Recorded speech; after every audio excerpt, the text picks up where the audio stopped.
ಹೇಗಿದೆ ಜೈಲು ಹಕ್ಕಿ A1 ಪವಿತ್ರ ಗೌಡ ದಿನಚರಿ. ಜೈಲಿನಲ್ಲಿ ಯಾರೊಂದಿಗೂ ಮಾತನಾಡದ ಪವಿತ್ರ. ರಾತ್ರಿ 2 ಗಂಟೆ ನಂತರ ನಿದ್ರೆಗೆ ಜಾರಿದ ಪವಿತ್ರ ಗೌಡ.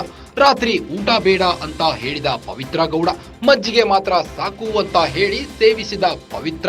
ಬೆಳಗ್ಗೆ 6:30ಕ್ಕೆ ಎದ್ದು ದೇವಸ್ಥಾನ ಇದೆಯಾ ಅಂತ ಕೇಳ್ತಾರಂತೆ. ಅಲ್ಲಿದ್ದ ಸಿಬ್ಬಂದಿನ ಕೇಳಿ ಜೈಲಿನ ದೇವಸ್ಥಾನಕ್ಕೆ ಹೋದ ಪವಿತ್ರ.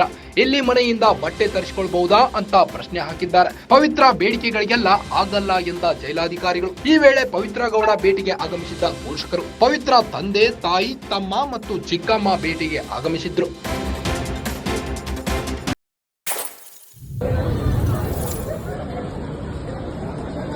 ಈಗಾಗಲೇ ರೇಣುಕಾಸ್ವಾಮಿ ಕೊಲೆ ಪ್ರಕರಣದಡಿ ಪವಿತ್ರ ಗೌಡ ಜೈಲು ಪಾಲಾಗಿದ್ದಾರೆ. ಹಾಗಾದ್ರೆ ಪವಿತ್ರ ಗೌಡ A1 ಪವಿತ್ರ ಗೌಡ ಅವರ ದಿನಚರಿ ಹೇಗಿದೆ ಗೊತ್ತಾ? ಜೈಲಿನಲ್ಲಿ ಯಾರೊಂದಿಗೂ ಮಾತನಾಡ್ತಿಲ್ವಂತೆ. ರಾತ್ರಿ 2 ಗಂಟೆ ನಂತರ ನಿದ್ರೆಗೆ ಜಾರ್ತಾರೆ. ರಾತ್ರಿ ಊಟ ಬೇಡ ಅಂತ ಹೇಳಿ ಮಜ್ಜಿಗೆ ಕುಡಿದು ಮಲಗ್ತಾರಂತೆ. ಬೆಳಗ್ಗೆ 6:30ಕ್ಕೆ ಎದ್ದು ದೇವಸ್ಥಾನ ಇದೆಯಾ ಅಂತ ಸಿಬ್ಬಂದಿಗೆ ಕೇಳ್ತಾರಂತೆ.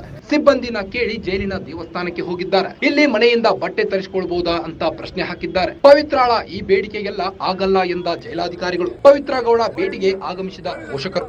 ಪವಿತ್ರ ತಂದೆ, ತಾಯಿ, ತಮ್ಮ ಮತ್ತು ಚಿಕ್ಕಮ್ಮ ಭೇಟಿಗೆ ಆಗಮಿಸಿದ್ರಂತೆ.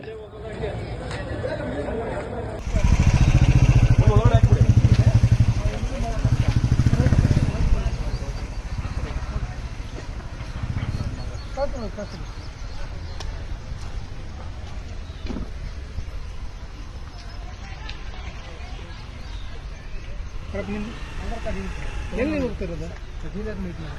ಯಾರು ಜೈಲವರು? ಅದಕ್ಕೆ ಜೆರಾಕ್ಸ್ ಎಷ್ಟು ದಿನ ಜಾಡ್ತೀನಿ ನೀನು ಪದೇ ಪದೇ? ಆಯ್ತು ಹೋಗು, ಬರಬಾರ್ದು, ಒಳ್ಳೆ ಮುಗಿಸ್ಕೊಂಡೆ ಬರ್ಬೇಕು ಕೆಲಸ.